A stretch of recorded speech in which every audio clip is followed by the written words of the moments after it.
Namun, Ummu Kalsum juga telah meninggal dunia pada tahun 9 Hijrah.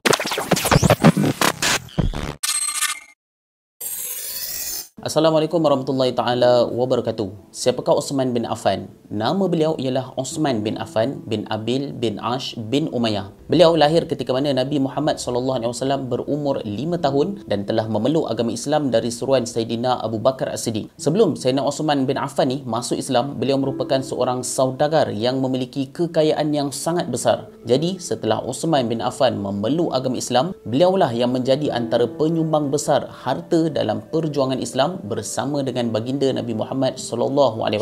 Seperti yang saya pernah cerita sebelum ini, ketika mana Nabi SAW telah mengarahkan Jaisul Usrah atau nama Melayu dia dipanggil sebagai tentera Islam dalam kesusahan di dalam peperangan Tabuk, Sayyidina Uthman bin Affan inilah yang telah mendermakan 950 ekor unta, 59 ekor kuda dan 1,000 dinar wang untuk keperluan tentera muslimin ketika itu. Bukan setakat dalam peperangan Tabuk sahaja beliau memberikan sumbangan, bahkan dalam peristiwa sebelum ini juga pernah Sayyidina Uthman bin Affan mendermakan hartanya dalam perjuangan Islam. Oleh kerana Sayyidina Uthman bin Affan ini antara sahabat yang rapat dengan baginda Nabi SAW, maka Nabi SAW telah mengahwinkan Sayyidina Uthman bin Affan dengan anak perempuan Nabi SAW yang bernama Ruqayyah. Setelah Ruqayyah ini meninggal dunia di dalam peperangan Badar, maka Nabi SAW telah mengahwinkan anak perempuannya yang kedua iaitu Ummu Kalsum dengan Sayyidina Uthman bin Affan. Oleh sebab itulah Sayyidina Uthman bin Affan telah digelar sebagai Zunurain yang memberi maksud dua cahaya. Namun Ummu Kalsum juga telah meninggal dunia pada tahun 9 Hijrah. Dalam satu riwayat yang lain, Nabi Muhammad SAW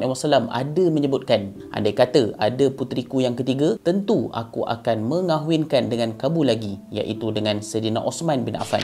Subhanallah, berdasarkan apa yang telah disebut oleh baginda Nabi Muhammad SAW, di sini kita dapat lihat betapa bagusnya Sayyidina Uthman bin Affan dan akrabnya beliau dengan baginda Nabi SAW. InsyaAllah pada video yang akan datang saya akan kongsikan lagi kisah perlantikan Sayyidina Uthman bin Affan menjadi khalifah. Sampai bertemu lagi, insyaAllah.